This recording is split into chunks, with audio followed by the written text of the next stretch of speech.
Sa ngalan ng Ama, at ng Anak, at ng Espiritu Santo. Amen. Sumainyo po ang Panginoon. At sumainyo rin.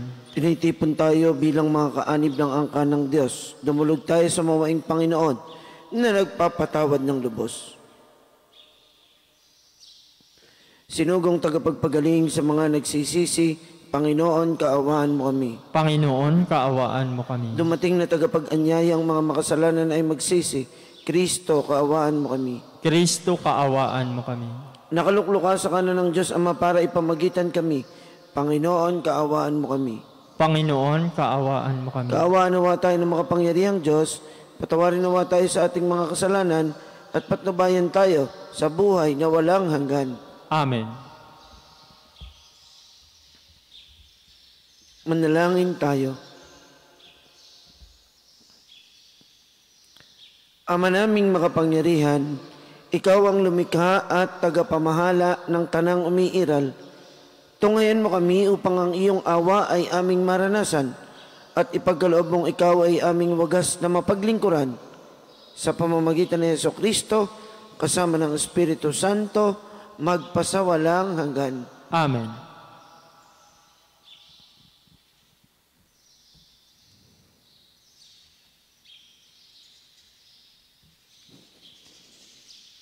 Pagbasa mula sa unang sulat ni Apostol San Pablo kay Timoteo. Pinakamamahal, ituro mo't ipatupad ang mga bagay na ito.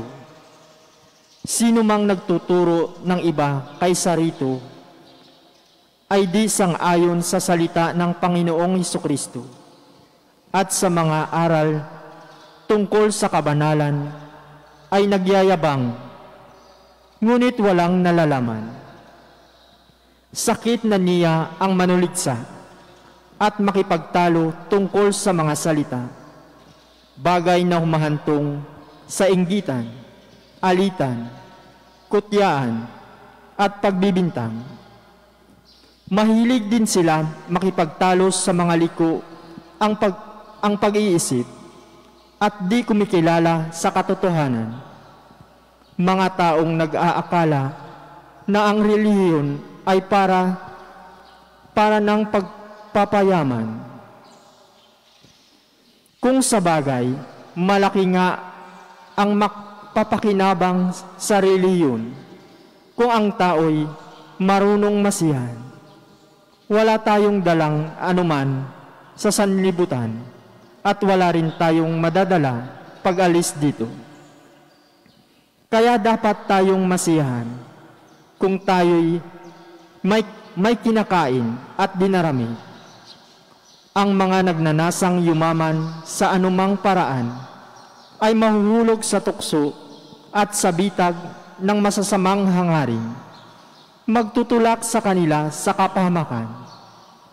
Sapagkat ang pag-ibig sa salapi ay siyang ugat ng lahat ng kasamaan.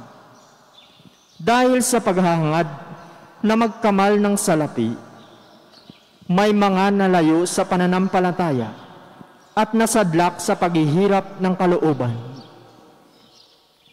Ngunit ikaw na naglingkod sa Diyos, umiwas ka sa mga bagay na ito. Sikapin mong mamuhay sa katuwiran, kabanalan, pananalig, pag-ibig, pagtitiis, at kaamuan. Gawin mo ang buo mong makakaya sa pakikibaka alang-alang sa pananampalataya at makamtan mo ang buhay na walang hanggan.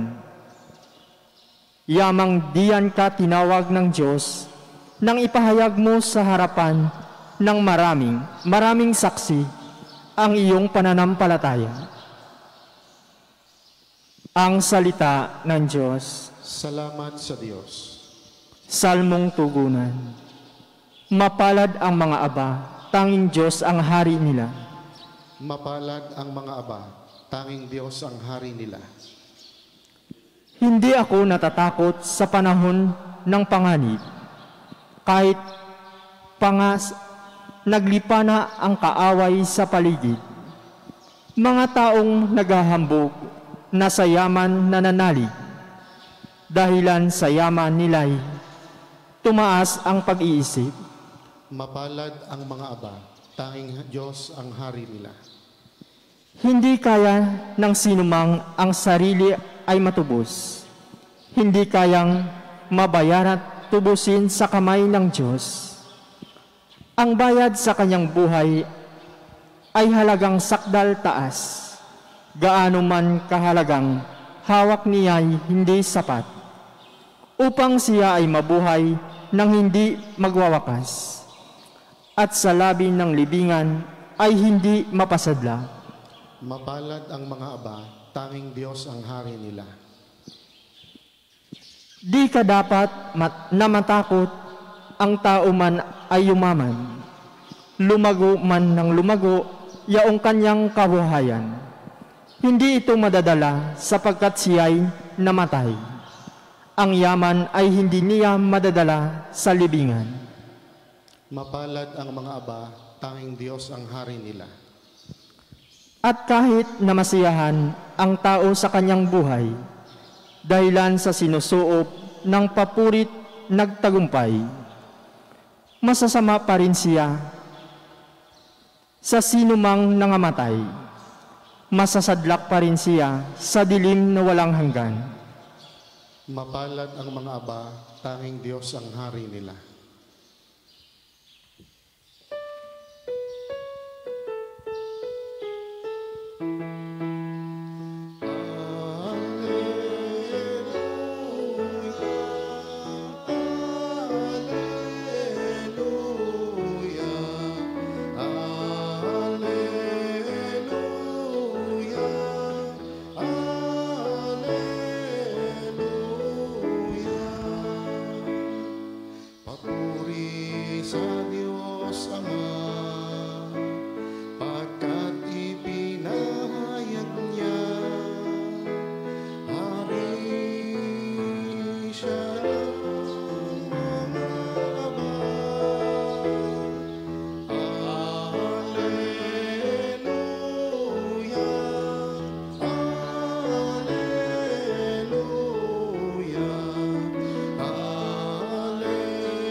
Sumayin niyo po ang Panginoon. At sumayin niyo rin.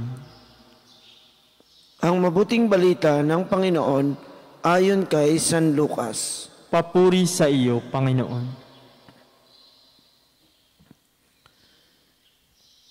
Noong panahong iyon, nilibot ni Jesus ang mga bayan at nayon. Nangaral siya at nagtuturo ng mabuting balita tungkol sa paghahari ng Diyos. Kasama niya ang 12 at ilang babaeng pinagaling niya sa masasamang espiritu at mga karamdaman. Si Maria na tinatawag na Magdalena, mula sa kanya ay 7 demonyo ang pinalayas. Si Juan ang asawa ni Kusa, nakatiwala ni Herodes. Si Susana at marami pang iba. Ang ari-arian nila ang itinustos nila sa pangangailangan ni Jesus at ang kanyang mga alagad. Ang mabuting balita ng Panginoon. Pinupuri ka namin, Panginoong Hesukristo.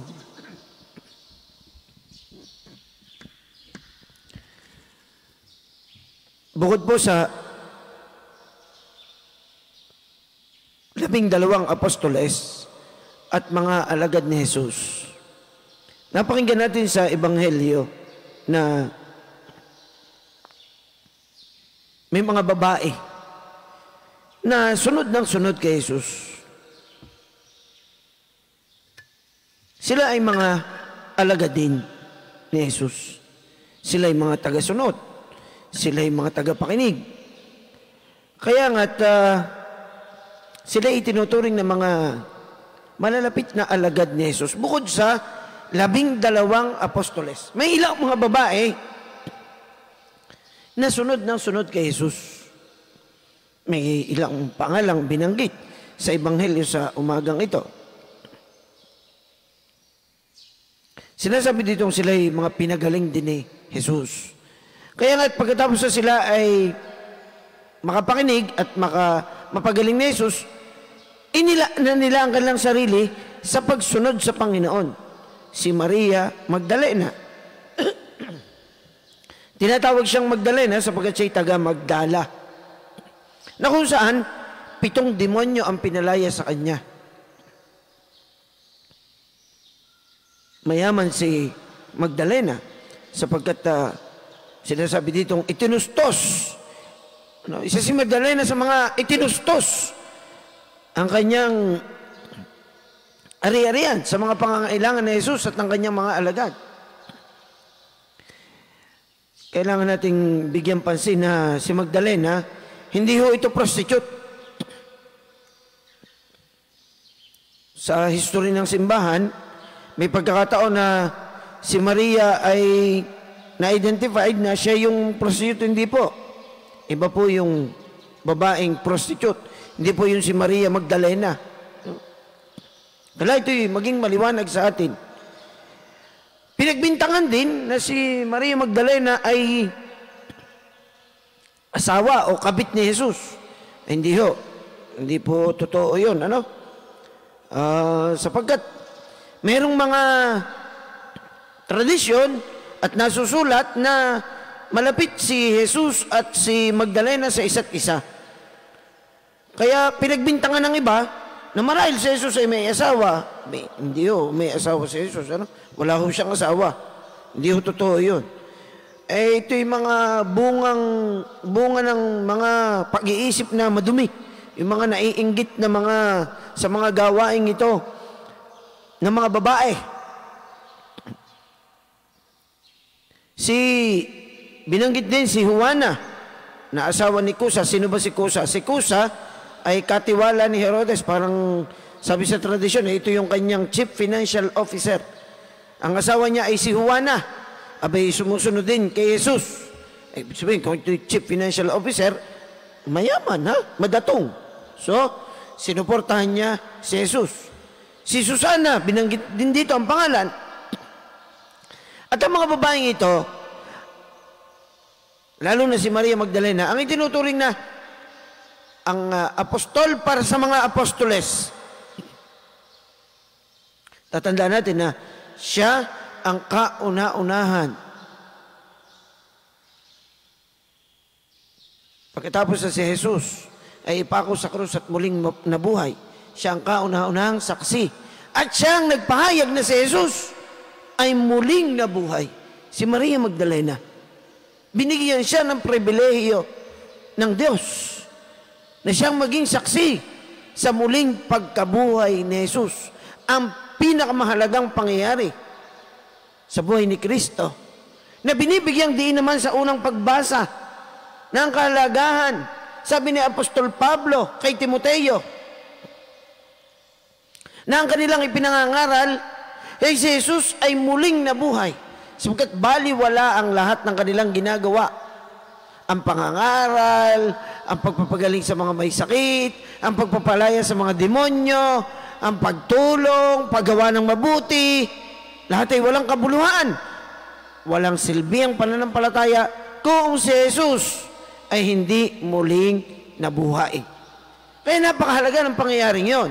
At ang nakasaksi doon ay si Maria Magdalena. Gayun pa man, ang mga babaeng ito'y nasa paanan din ng krus ni Jesus. Sa Kalbaryo, nung siya ay ipinako at namatay, nandun ang mga babaeng ito, kasama ng mahal na ina, ng mahal na Bering Maria. Nandun sila sa paanan ng krus. Ibig sabihin, simula hanggang sa katapusan, ang mga babae, hindi sila humiwalay kay Jesus at sa kanyang mga gawain. Kasama ang mga apostoles. Kanilang tinustusan at sinuportahan ang gawain ng Panginoon. Ang ipinakikita po dito ay yung pag-aalay ng sarili, yung paghahandog ng sarili para kay Kristo.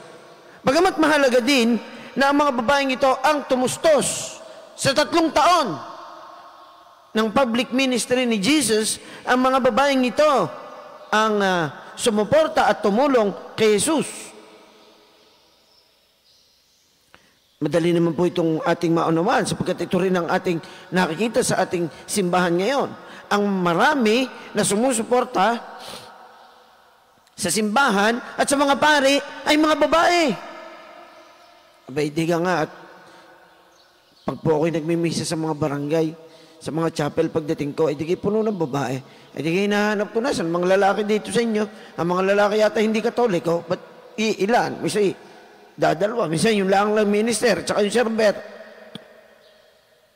Ano dyan ang mga babae? Patunay na ang mga babae ay tinatawag ng Diyos sa paglilingkod. Kaya nga dito sa simbahan, mapapansin nyo, bagaman at mayroong mga lay minister, nandyan ang mga Knights of St. Joseph, nandyan ang mga adorador, nandyan ang binubuo nating samahan na kustos, yung Archdiocesan Custos na gustong itayo ng ating lubang kagalang-galang na Arsobispo ni Archbishop na para sa mga laki. Pero nandyan ang organisasyon naman na puro naman mga babae. At kahit sa pang-araw-araw nating misa dito, bay mabibilang ang mga lalaking nandito at ang madami ang mga babae. Sila ang masigasig na sumusuporta sa mga gawaing pamparokya. At sa mga pari natin, nandiyan sila ang porsigido na mga pari ay suportahan, padalhan ng pagkain, bigyan ng mga pangangailangan, bigyan ng pera. O di kayo mga babae ang masigasig na ganyan. Bakit? Sapagkat sila'y doon tinatawag ng Diyos sa ganong paglilingkod. At handa naman silang magandog ng sarili para sa Diyos. Kaya nakakatuwa, minsan ay talaga namang mapapansin natin na napakasigasig ng mga babae. Kahit dito sa parokya, dito may araw-araw na lamang na nandito, walang sawa. O kahit bawal, magpipilit na sumimba. O kahit na pinagbawalan mo na, ay sasama pa din. No? Kaya, nakakapunta ka. Minsan may mga nagtatanong, ba't kaya? No? Lagi na lang si Ate Mabel, nandito. Araw-araw. Si Ate Agnes, araw-araw, nandito. Si Hanilin, araw-araw, nandito. Sino pa bang araw-araw na nandito, B-Boy? Mga MBG. MBG, Mother Butler's Guild. Okay? Sabi ko yung MBG, mga babaeng gala. Lagi nandito ang mga MBG. Sino-sino ba mga MBG yung mga masisipag? Si Ate Ami, si Ate Banji, yan yung mga araw-araw nandito. Bagamat minsan, hindi naman araw-araw, pero nandito rin yung ibang MBG. Pero talagang mga masisigasig ang mga yan. Si Ate Ami nga, di ba? Tsaka si Ate Banji, pagbawal dito, may pagpunta pa doon sa Redemptorist talagang hindi mo mapigilan Kahit na bawal lumabas, hindi. Sapagkat ang gusto nila ay maisigurado na maayos ang ating simbahan at ang ating mga gawain pang simbahan. Nandun ang magtatanong, Father, anong pangailangan ninyo? Magpapadala. Abay, nakakatuwa na ganyang kadidikado ang mga babae sa paglilingkod sa simbahan. At ito'y kailangan nating makita bilang magandang halimbawa na ipinakikita sa atin ng mga babaeng sumunod kay Jesus. Meron din naman ng mga behind the scene. Mga babae din na hindi mo naman makikita, pero sige naman ang kanilang pagtulong at pagsuporta. Huwag na natin banggitin ng pangalan, sapagkat ayaw naman din nila. Kaya nga, behind the scene, pag binanggit ko dito mga pangalan, mamaya, sasabihin na naman sa akin, ba't ko pa sinabi? May mga ganyan. Bukod dun sa, parang kasi dalawang klase ang babae na naglilingkod ay pinakikita sa atin ng Ebanghelyo yung magkapatid na Maria at Marta. Ganun ang mga babae na naglilingkod sa simbahan. Merong mga napaka-aktibo. Iba't ibang organisasyon yan yung mga CWL. talaga naman, ang mga CWL, ako, napakasigasig ng mga yan sa social services natin, ano? Ito nga lahat, sorry, nung pandemic, ano? Sapagkat nitong nagpandemya, tinake over namin yung opisina nung CWL. Naalala ko, hindi ko makakalimutan kasi CWL. Sapagkat yung CWL ay member ang aking lola ng CWL. At laging nung ako'y seminarista pa lang, binabanggit lagi ng aking inay na siya daw ay member ng cooperators, OSJ cooperators, ano? Sapagkat yung OSJ cooperators, puro din babae yan eh. Sabi ng aking lola, member ako ng OSJ cooperators, kaya daw uniform niya, meron daw siyang green. Tapos pinagmalaki sa akin, meron daw siyang uniform blue. CWL, kung meron pang pin. Ay laging pinagmamalaki sa akin ng aking inay. Sabi ko sa aking inay, Nay, alam nyo gang ibig sabihin ng CWL? Sabi ng aking inay, ay tigay, Catholic Women's League. Paano kung hindi malalaman ni member ako niyan? Sabi ko, mali. Sabi, bakit? Anong ibig sabihin niyan? Sabi ko, ang ibig sabihin niyan, chismisang walang lagot. CWL ko, pagkagalit ng aking lola. Sabi, puro kakalukuhan. Ano? Yeah, CWL, ano? At saka yung iba't iba pang mga organisasyong, yung Marian Organization na tinatawag natin. Apostolado ng Panalangin, no? Di ba? Marian, mga Legion of Mary. Yan yung mga talagang mga matatagal na mga organisasyong, no, Marian Organization kung tawagan natin. Itong bago, yung WAP, no? Ano ibig sabihin ba ng WAP? Hindi pa ako nakakaisip ng ibig sabihin ng WAP eh. Pero pag-iisipan ko din yan. Kasi itong mga acronyms ito, pinag-iisipan ko ng kahulugan. WAP, hindi ko pa na pag-iisipan eh. Sasabihin ko sa inyo. Pero siyempre, ang WAP ay World Apostolate of Fatima. Naku, napakasigasig din mga yan. Abay, minsan nga tuwi Sabado, ay minsan ako'y magising, ako'y pupunta doon sa labas. Lalo na, minsan ako'y aalis. O minsan ako'y mag-i-start ng aking sasakyan. Abay, itong mga member ng WAP, no? Abay, ang aga, nandun na agad. Sa may statue ni Mama Mary. At doon ay nagro-rosaryo, naglalakad pa mga yan. Yan ang mga gawain ng mga babae natin dito sa parokya na talagang napaka-masisigasig. At ito yung halimbawang ipinakikita sa atin ng Ebanghelyo. Huwag tayong magtataka. Sapagkat ang mga babae tinatawag ng Diyos. Minsan nga, isasabihin natin, tinalo pa ang pari ano? Kaya yung mga lalaki, yung mga asawa, nagagalit, nagsayselos. At minsan, ay may istorya pa nga nakakarating sa atin na sinabihan daw ng kanyang asawa, doon ka na sa simbahan tumira. Aba, talaga namang kalokohan ng mga asawang iyan, ano? Akalain mong, Abay, meron pa nga daw sinabihan, doon ka na sa kumbento tumira kay Father. Aba, hindi rin naman namin tatanggapin, ano? At hindi rin naman pwede sa amin tumira. Sasauli din namin, no? Bawal ho yun. Hindi pwedeng dito tumira. Kundi, sana'y suportahan natin yung paglilingkod ng mga babae. Huwag nating tingnan nyo sa negative o masamang pamamaraan ba hindi, patay ang simbahan kung wala mga babae. No? Dito sa ating parokya, ako na nagsasabi sa inyo, sapagkat ilan naman ang mga lalaki, at naku po merong mga lalaking masigasig, pero minsan nga, pinakiusapan mo na, nakikiusap ka na, ikay tinatanggihan pa. Ano? Ay samantalang itong mga babae, talagang nagbo-volunteer ang mga yan. Minsan, kulang tayo sa lay minister. Ang babae, ang dami nandito. Kaya sabi ko nga, sayang nga, dito sa Archdiocese kasi ng Lipa, ay iwan ko, pero hindi ko alam kung pinapayagan ditong magbigay ng komunyon ng mga babae. Doon sa Diocese of Imus, na kung saan doon ako galing, na diocese, abay, ang nagdi-distribute ng communion doon ay hindi lang mga lalaki, mga lay minister, ang mga babae ay pinapayagang mag-distribute ng communion.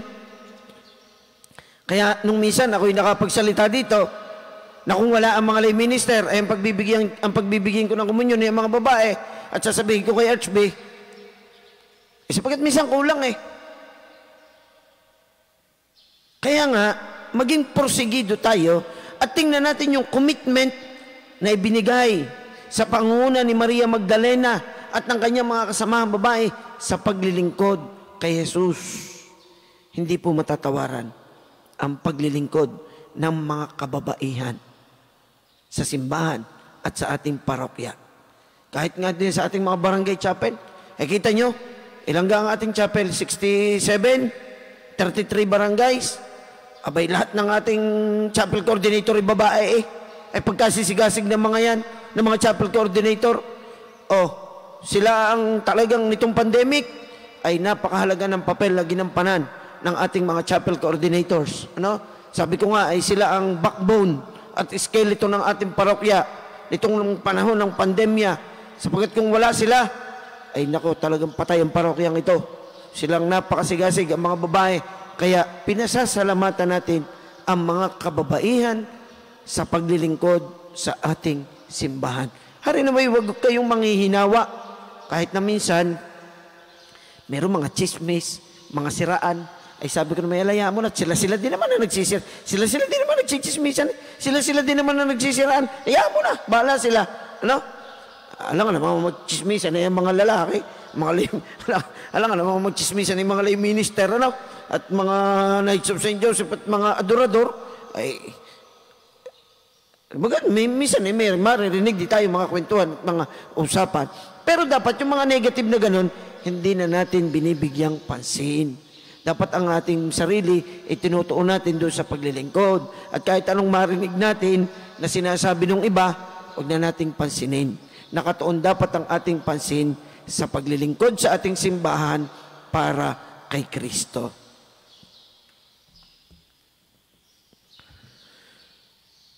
Puno ng pag-asa at pananalig, manalangin tayo sa Diyos Ama na nananabik na madama nating higit ang kanyang presensya. Gamitin mo kami sa iyong gawain, O Panginoon. Gamitin mo kami sa iyong gawain, O Panginoon.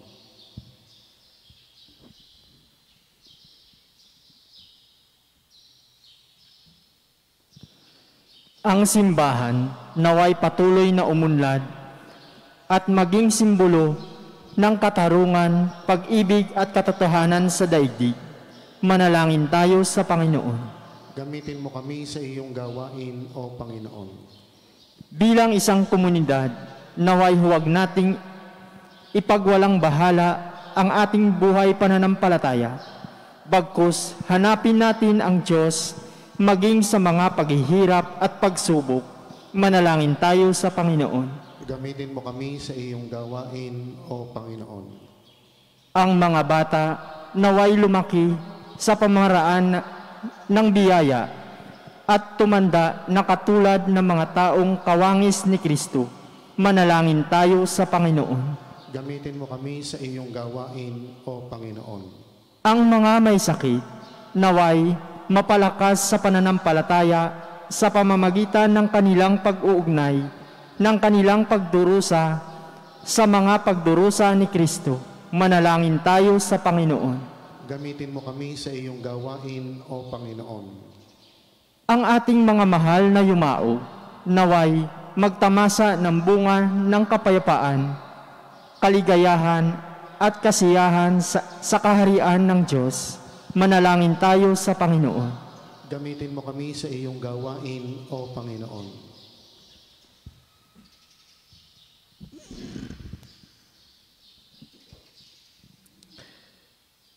Diyos Ama sa langit, tulungan mo kaming maunawaan ang kahalagahan ng panahon ng aming pag-iral.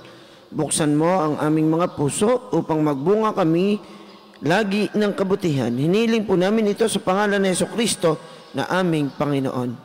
Amen.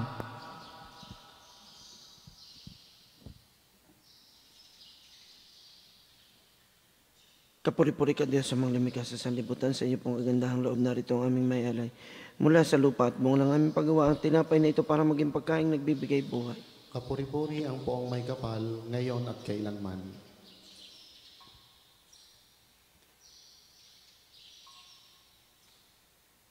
Kapuri-puri ka Diyos sa mga lumikha sa sanlibutan, sa inyo pong kagandahang loob Narito ang aming maihalay mula sa katas ng ubas at bungo ng aming paggawa.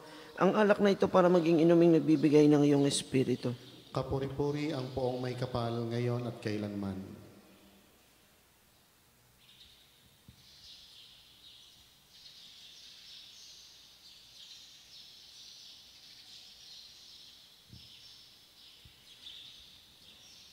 Manalangin po tayo mga kapatid upang ating paghahain ay kalugdan ng Diyos amang makapangyarihan. Tanggapin nawa ng Panginoon itong paghahain sa iyong mga kamay, sa kapurihan niya at karangalan sa ating pakinabangan at sa buong sambayanan niyang banal.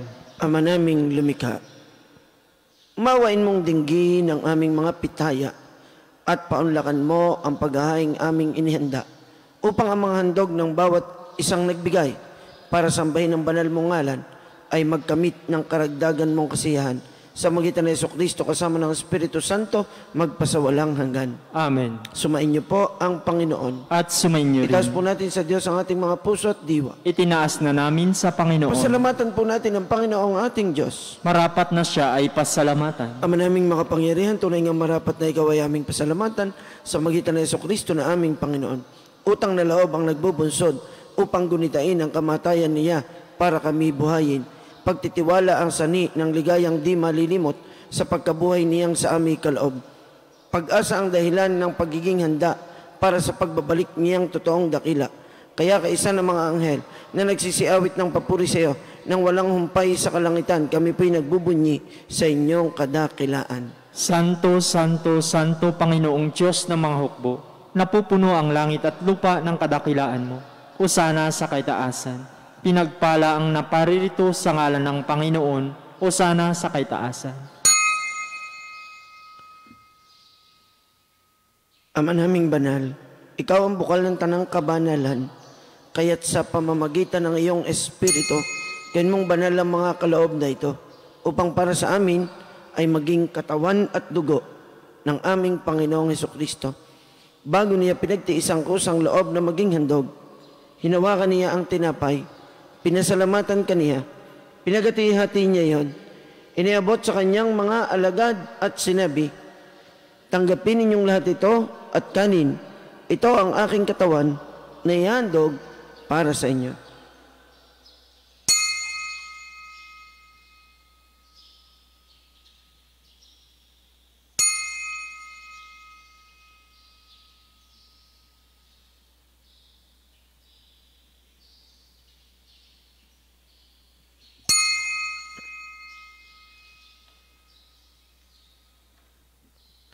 Gayon din naman nang matapos ang hapunan, hinawakan niya ang kalis, muli kanyang pinasalamatan, inabot niya ang kalis sa kanyang mga alagad at sinabi, tanggapin ninyong lahat ito at inumin. Ito ang kalis ng aking dugo ng bago at walang hanggang tipan. Ang aking dugo na ibubuhos para sa inyo at para sa lahat, sa ikapagpapatawad ng mga kasalanan. Gawin ninyo ito sa pag-alaala sa akin.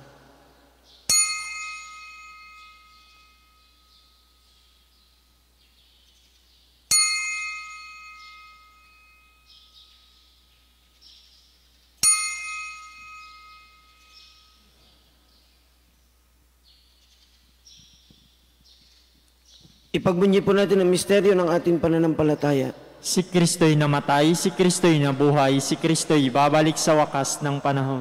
Ama, ginagawa po namin yan ang pag-alaala sa pagkamatay at muling pagkabuhay ng iyong anak. Kaya tiniaalay po namin sa inyo ang tinapay na nagbibigay buhay at ang kalis na nagkakaloob ng kaligtasan. Kami po ay nagpapasalamat dahil kami yung minarapat at tumayo sa harap mo para maglingkod sa iyo. Isinasamo po namin kaming magsasalo-salo sa katawan at dugo ni Kristo ay mabuklod sa pagkakaisa sa pamamagitan ng Espiritu Santo. Ama, lingapin po ninyo ang inyong simbahang laganap sa buong daigdig. Puspusin po ninyo kami sa pag-ibig kay San Francisco na aming Santo Papa, ni Gilbert na aming obispo, ng lahat naming mga obispo at ng tanang kaparian. Alalahanin po ninyo ang mga kapatid naming nahimlay na may pag-asang sila'y muling mabubuhay. Gayon din ang lahat ng mga pumanaw na. Kaawaan po ninyo sila at patuloyin sa inyong kaliwanagan. Kaawaan po ninyo at paging dapatin kaming lahat na makasalo sa inyong buhay na walang wakas. Kaysa ng mahal na Bereng Maria na ina ng Diyos at ni San Jose na kanyang kalinis-linisang esposo, kaysa ng mga apostol at ng mga martir, kaisa ni na San Jose Marelo, San Lorenzo Ruiz, San Pedro Calungsod, at ng lahat ng mga banal na namuhay dito sa daigdig ng kalugod-lugod sa inyo. May pagdiwang nawa namin ang pagpupuri sa ikararangal mo sa magitan ng iyong anak na aming Panginoong Hesukristo. Sa pamamagitan ni Kristo, kasama niya at sa Kanya, ang lahat ng parangal at papuri sa iyo, Diyos amang makapangyarihan, kasama ng Espiritu Santo, magpasawalang hanggan. Amen. Amen. Amen. Sa tagubilin po ng mga nakagagaling na utos sa turo ni Jesus sa Panginoon natin at Diyos, ipahayag natin ng may lakas loob.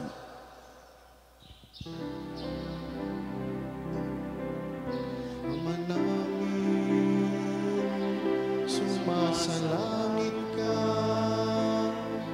sumayin ang ngalan mo, mapasa amin ang kaharian mo, sundin ang loob mo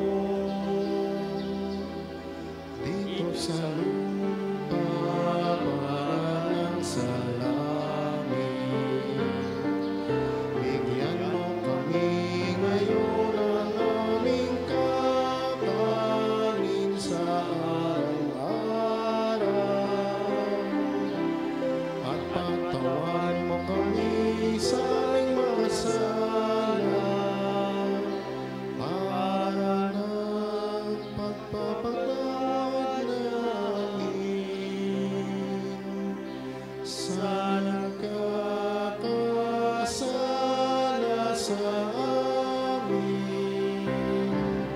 At huwag mo kaming ipahintulot sa tukso, at iadya mo kami sa lahat ng masama.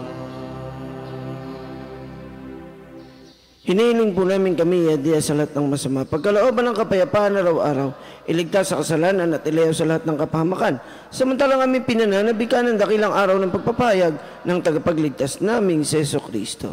Sapagkat iyo ang kaharian, ang kapangyarihan, ang kapurihan, magpakailanman. Amen. Panginoong Jesucristo, sinabi po ninyo sa inyong mga apostol, kapayapaan ang iniiwan ko sa inyo, ang aking kapayapaan ang ibinibigay ko sa inyo. Tungayan po ninyo ang aming pananampalataya at huwag ang aming mga pagkakasala. Pagkalooban po ninyo kami ng kapayapaan at pagkakaisa ayon sa inyong kalooban, kasama ng Espiritu Santo, magpasawalang hanggan. Amen.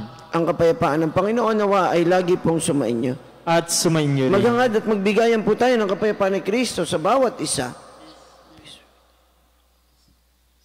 Kordero ng Diyos na nag-aalis ng mga kasalanan ng sanlibutan, maawa ka sa amin.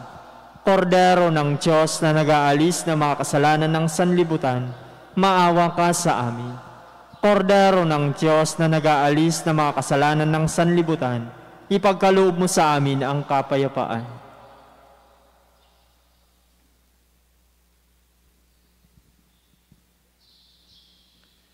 Ito po ang kordero ng Diyos, ang ating Panginoong Hesukristo, na siyang mag-aalis at magpapatawad ng ating mga kasalanan.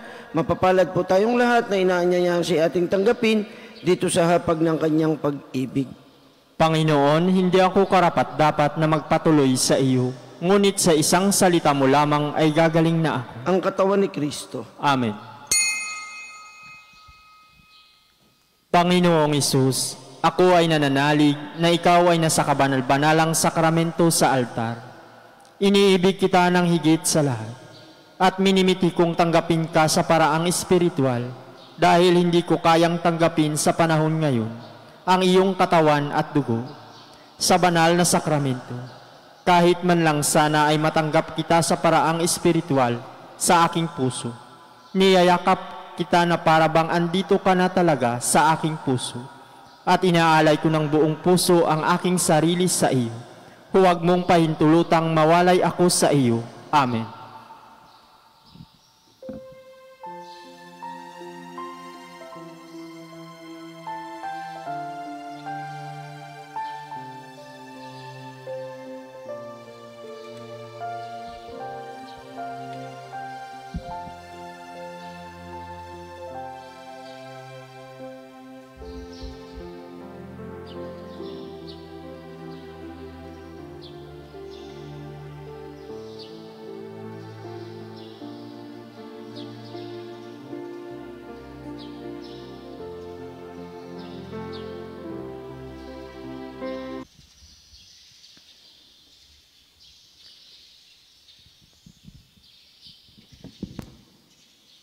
Manalangin tayo.